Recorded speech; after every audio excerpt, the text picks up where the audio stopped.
One of the guiding principles of an Aquinas education is community service. Yeah, we talked about that quite a bit. The late Paul Haney embodied that idea.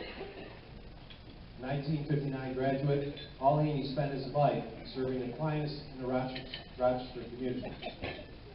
Graduate of St. John Fisher College, he went on to earn his master's degree in business administration from Syracuse University. He worked a short time in New York City after completing his education before returning to Rochester. He would go on to serve 12 years with the Rochester City Council, another 10 in the Monroe County Legislature, and further as Monroe County's finance director. He didn't stop there. Paul was the chair and treasurer of the Aquinas Board. He was also a member of the New York State Hospital Review and Planning Council, as well as the board chair and treasurer for the Rochester Primary Care Network.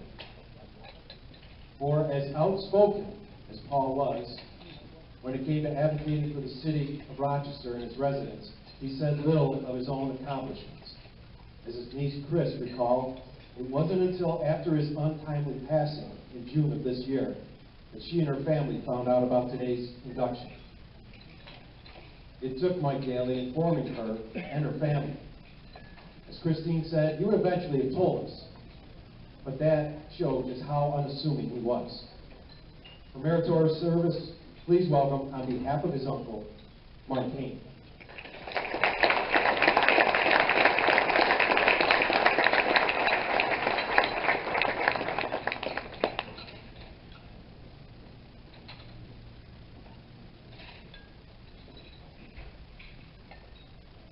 Good evening.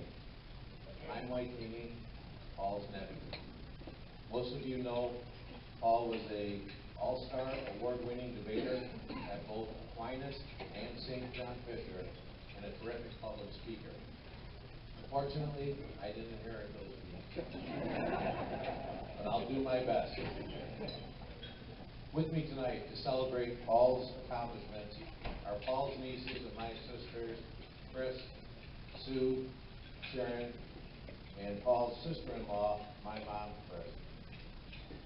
It is a privilege and an honor for us to be here this evening accepting this award on behalf of our Uncle Paul and for sharing this evening with the other honored recipients.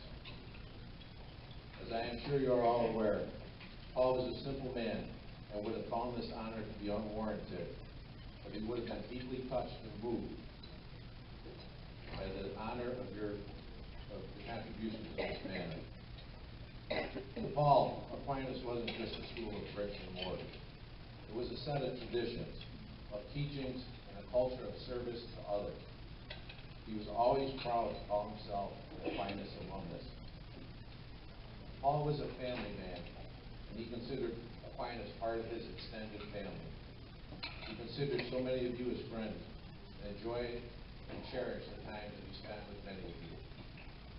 Maybe you had breakfast or lunch, perhaps a social gathering, or even a play or concert at Aquinas with Paul. Besides his family and friends, Paul's other passions were his Catholic faith, education, and his community, the city of Rochester. He passionately believed in the Aquinas mission of instructing today's youth through the teachings of Christ and how to become an integral and valuable part of the community. He believed education was a lifelong process. His quote upon graduation from St. John Fisher clearly exemplified his belief in religion and education. The quote, "I realize too that the Creator endowed me with certain mental faculties, and it is my responsibility to develop them to the fullest. I don't believe there would be too many 22-year-olds who could have spoken so eloquently and so deeply about their faith and beliefs." Clearly, his years at Aquinas had a significant impact on him.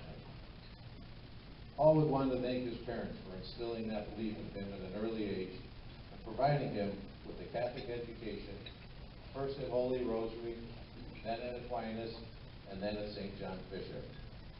His mother Elizabeth and sister Marie were both Nazareth alumni, and his older brother Tom, our father, was an Aquinas graduate in the class of 1948.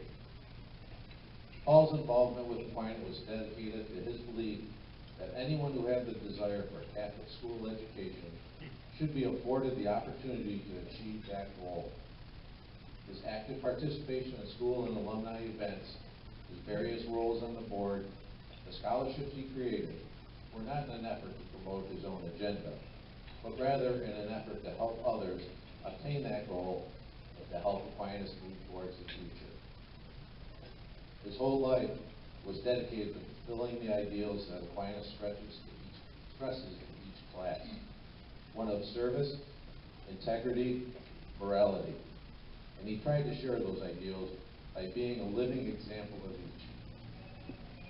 Once, when an opponent questioned his integrity, Paul was quick to respond, "I've built a career on credibility," and he had. Paul was a giant in the community and a passionate public servant. His services on City Council, Monroe County Legislator, and multiple board positions at St. John Fisher, Aquinas, Rochester Primary Care Network, and St. Boniface were all undertaken in an effort to give back or pay it forward, and to share his ideals, gifts, and passions with others.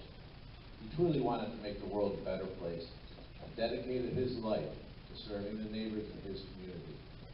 In everything he did, he always tried to make a positive impact. When we look up at the definition of the Meritorious Service Award, it included words like allegiance, dedication, Christian and gospel values, goodness, discipline, knowledge, and giving back to Aquinas and the community. We believe that over the years, and through all of his activities and participation, Paul has continually demonstrated each of those characteristics on a daily basis. So in closing, we'd like to thank President Mike Daly, the Alumni Board, Aquinas Institute, the Nomination Award Committee, and all of his fellow alumni and friends for this honor bestowed upon Paul. We will treasure this always. Thank you all.